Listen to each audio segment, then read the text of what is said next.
delay.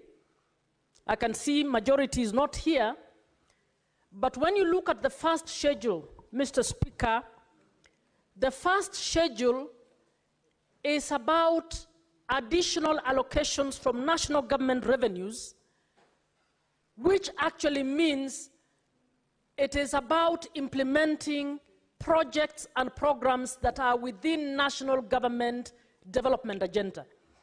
Some of this includes the what was promised in the bottom-up economic transformation agenda. And I remember trying to raise it to the then chair of budget, who was the co-chair in the mediation, Mr. Ndindi Nyoro. I was asking him, I thought you are the supporter of bottom-up economic transformation agenda. How do you undermine this? Projects that you should be showing Kenyans that you're implementing. You promised to come up with industrial parks in partnership with county governments. It was not county governments' agenda, it was national government agenda. But you are here undermining the passing of the law that will deliver on that.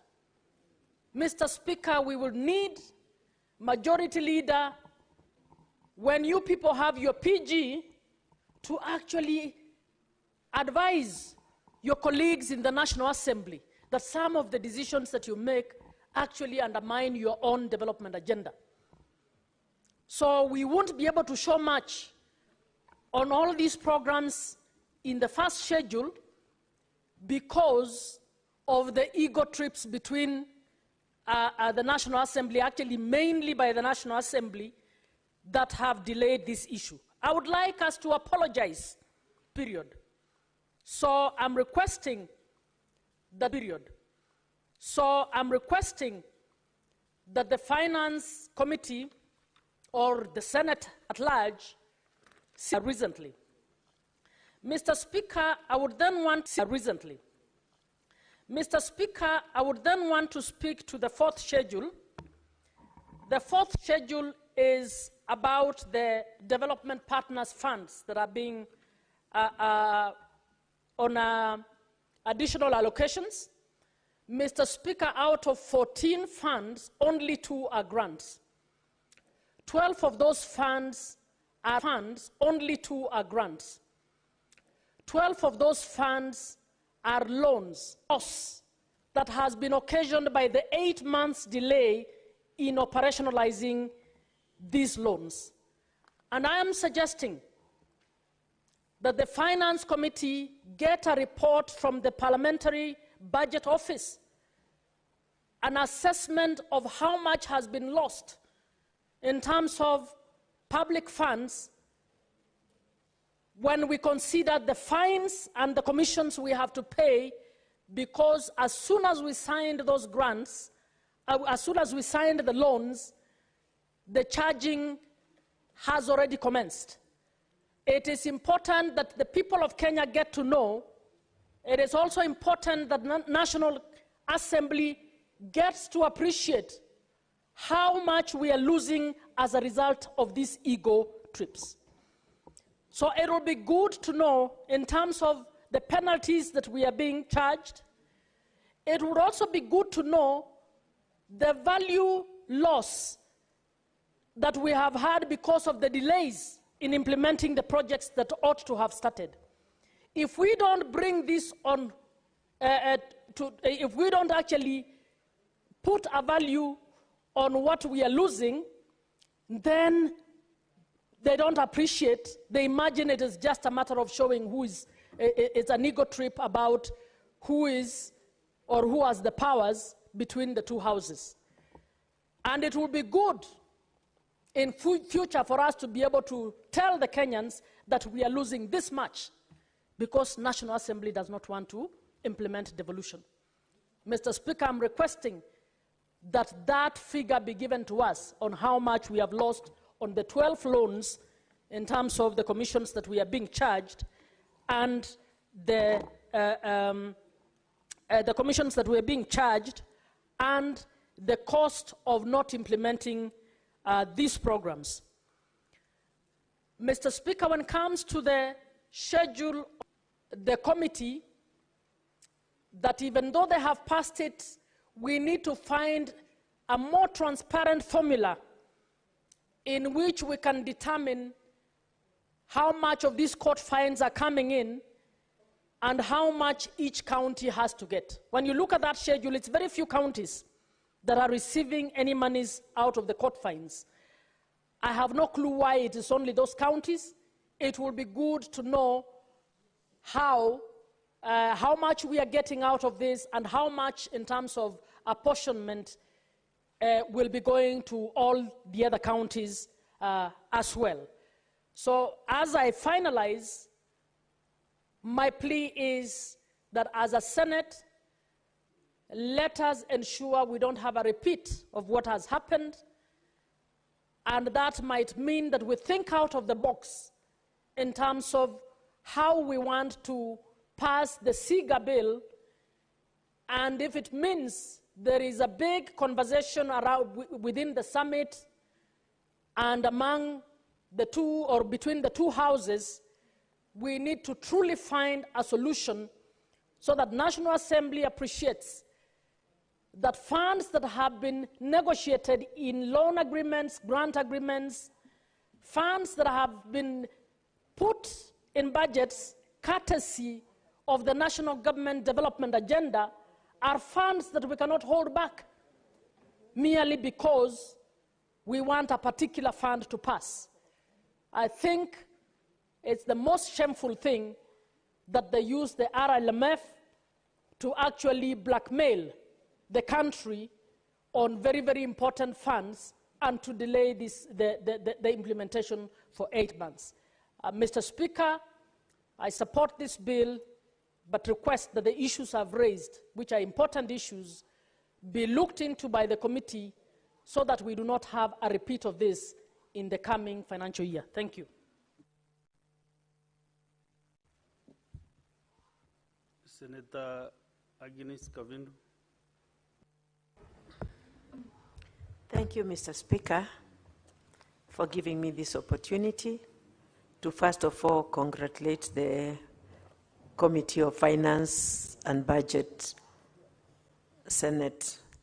And Mr. Speaker, I want to say and to echo the words of those who have gone before me, this bill is overdue and counties are suffering. Mr. Speaker, I want to say that I will support the bill even as Machakos is losing on, like the first schedule, Machakos last year had 445,350,996, and this year now they've been allocated 247, 159,451, losing 48,967,916. And Mr. Speaker, this one, I can say it's because CHPs were not there before, and now the CHPs have been allocated in Machakos 83,250,000, which is okay. And as we delay and not passing this bill, the CHVs are suffering. Also, the doctors are on the streets demonstrating every day because of lack of payments and their promotions. And so, Mr. Speaker, we should pass this bill as soon as possible, because on the doctors and the CH.5 billion, which is not very good, but which is okay for the time being, so that they can continue living just like any other person. On the second schedule, Mr. Speaker, I would say that Machakos is gaining, because last year, 2023-2024, Machakos was not allocated any money on roads maintenance, and this year we have been allocated 1,887,445, which is okay. And Mr. Speaker, on unconditional and additional allocations, county government from the court fines. Machakos last year had 14,436,324. This year we've gained with 1,617,000. Mr. Speaker, I think we should pass it as it is as we continue following up with the rest of it. Mr. Speaker, when we continue delaying, because this money has already been dispatched from the partners' accounts, Mr. Speaker, we continue losing on interest, and we continue paying on interest when the counties are not working with this money. So, Mr. Speaker, I would say that we pass it as it is, as we continue fighting for increment of it. And we should also warn county assemblies not to interfere so much on the National Assembly not to interfere so much on the allocations of the county governments, because we are on the ground and we know what is happening on the ground. Mr. Speaker, like when you go to Machakos and go and see the roads that belongs to county government of Machakos, they are in pathetic situations, Mr. Speaker. And that is why the governors are saying that they should be given this money so that they can work on the roads. And when the National Assembly, the MPs are working on their roads, the county governments should also be working on their roads. Mr. Speaker, I support. Thank you. Senator Kenywa Deritu.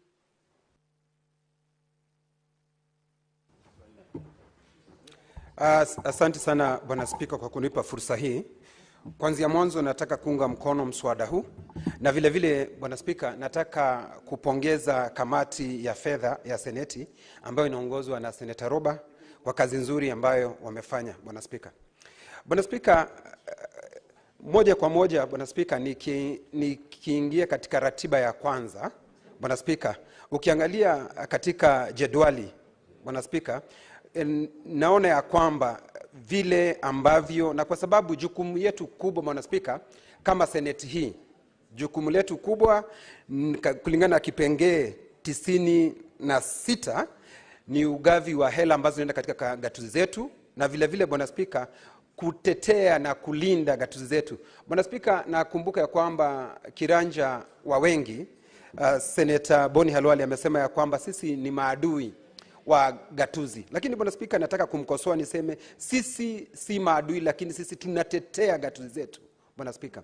Na vile vile Bwana Spika tunazilinda kutokana na wale ambao wangependa, ambao ni maadui wa gatuzi. Bwana Spika, kuanzia mwanzo nataka kusema ya kwamba napongeza vile ambavyo wauguzi wa pale nyanjani, Bwana Spika, wamepewa hela. Hasa Bwana Spika, nikiangalia kwetu Laikipia, Bwana Spika, naona wamepatiwa milioni 25, Bwana Spika. Kwa sababu hao ndio wanafanya kazi nzuri, Bwana Spika. Ukitembea nchi kama Cuba, Bwana Spika, utaona ya kwamba hawa wahudumu wa nyanjani ndio wanahusika pakubwa, kwa sababu wao ndio wako na wananchi pale mashinani, Bwana Spika.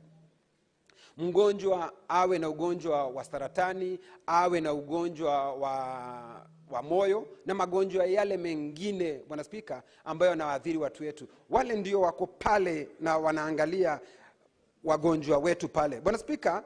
Kwa wao kutokuwa hawajalipo, Bwana Spika, inaleta kero katika nchi yetu ya Kenya, Bwana Spika.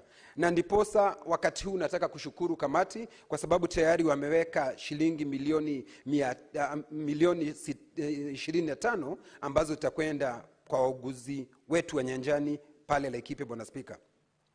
Vile vile Bwana Spika, ukiangalia katika jedwali pale nataka sana kujadili mambo ya Laikipia, Bwana Spika, kwa sababu kila seneta yuko hapa anaanza akaguzia kaunti yake. Bwana Spika, ukiangalia tena katika kulipa madeni ya wale maafisa wa afya pale gatuzi zetu, naona ya kwamba Laikipia tumepewa milioni 40, Bwana Spika. Hii itasaidia kwa sababu, Bwana Spika, wewe hivi juzi ulikuwa umeenda hapa kuchukua dua ambalo lilikuwa imeletwa na hawa madaktari, kwa sababu kila wakati ni maandamano, kwa sababu hawajapewa pesa yao. Bwana Spika, hawa wauguzi ndio tunategemea kila wakati, kwa sababu Bwana Spika, unaweza kukosa barabara Bwana Spika, unaweza kukosa hata elimu, lakini Bwana Spika, ukiwa mgonjwa unaweza ukafa. Kwa hivyo ni vizuri sana hizi hela zimewekwa ndio waweze kuwa wamehudumiwa, kwa sababu Bwana Spika, wamekuwa kila wakati na shida. Bwana Spika, ninataka kuangazia hizi sehemu ambazo zimetengwa ama KAIP ambazo zimetengwa kuongeza dhamana za bidhaa zetu Bwana Spika.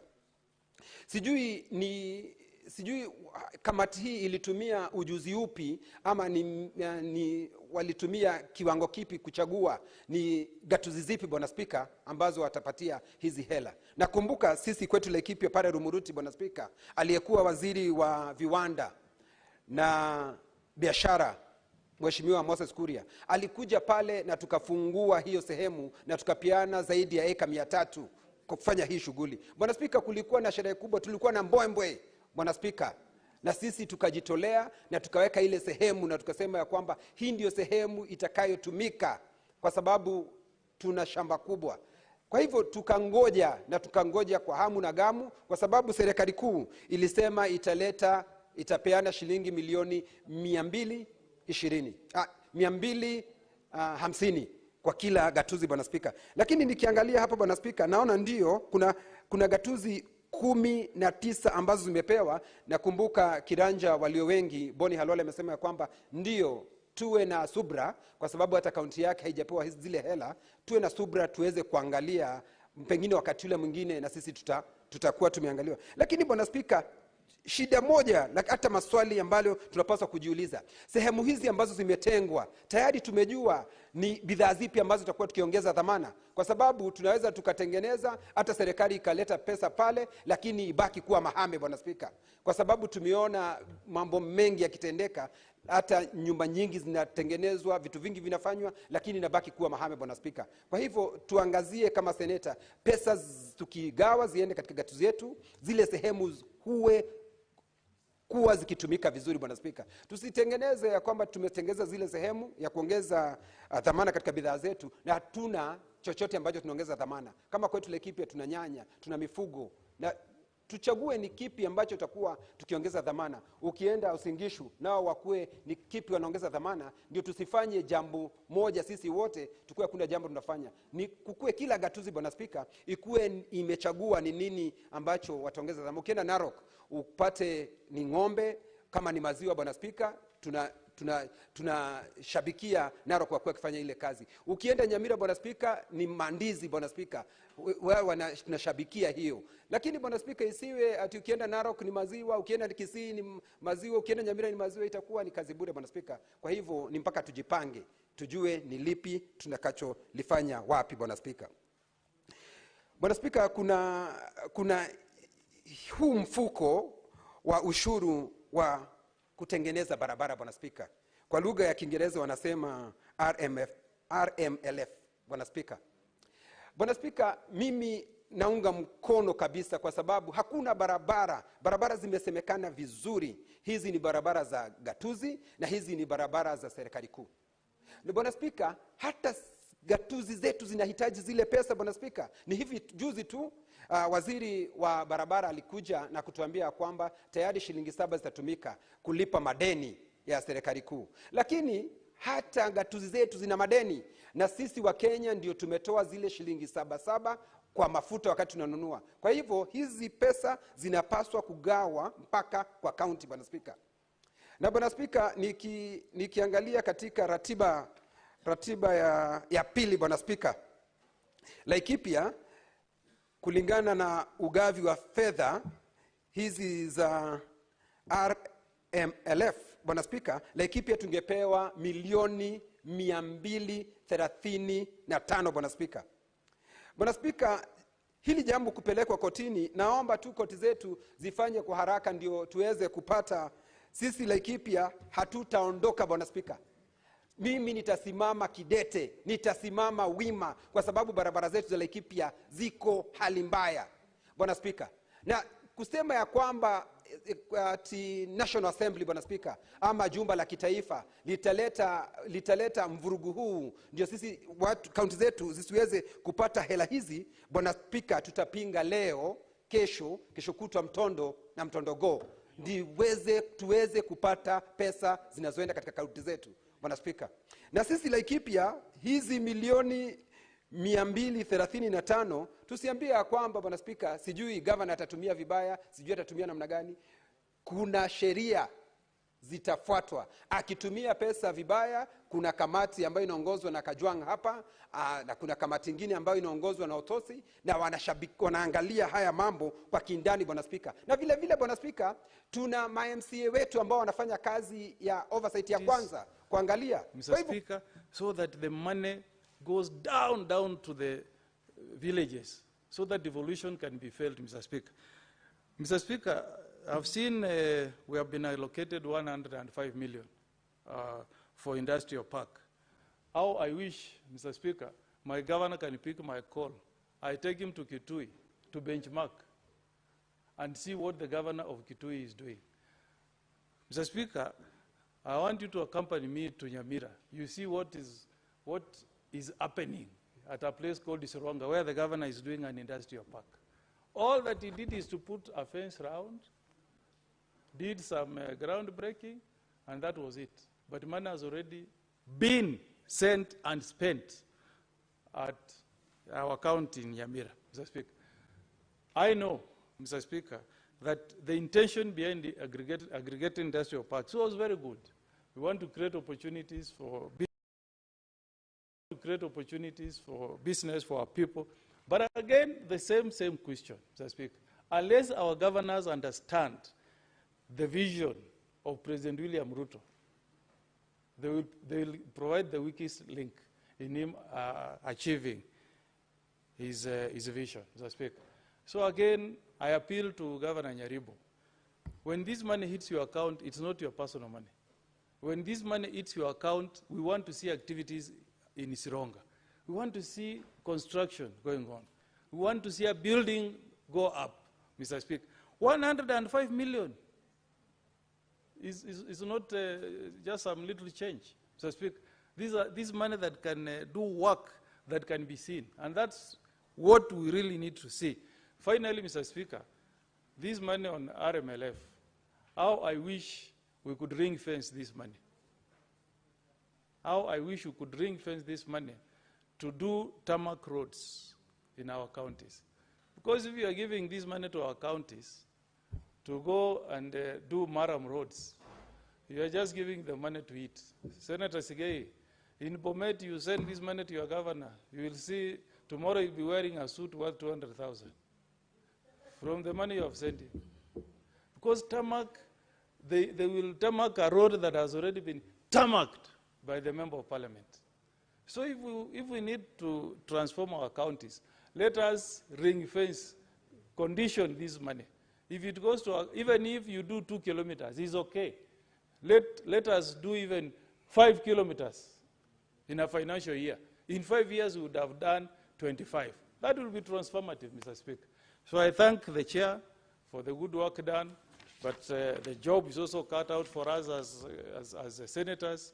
In our oversight role, we must follow this money down to the grassroots and ensure that we get a detailed report on how it is being spent, who is the recipient, who is the beneficiary, all the community groups that have received the money.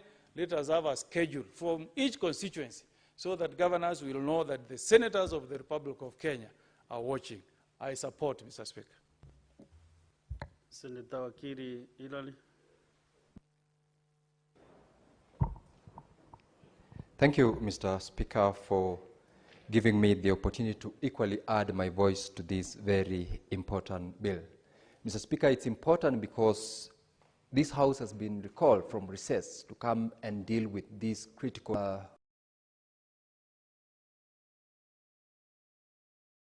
when passed, that money is utilized for the intended purposes.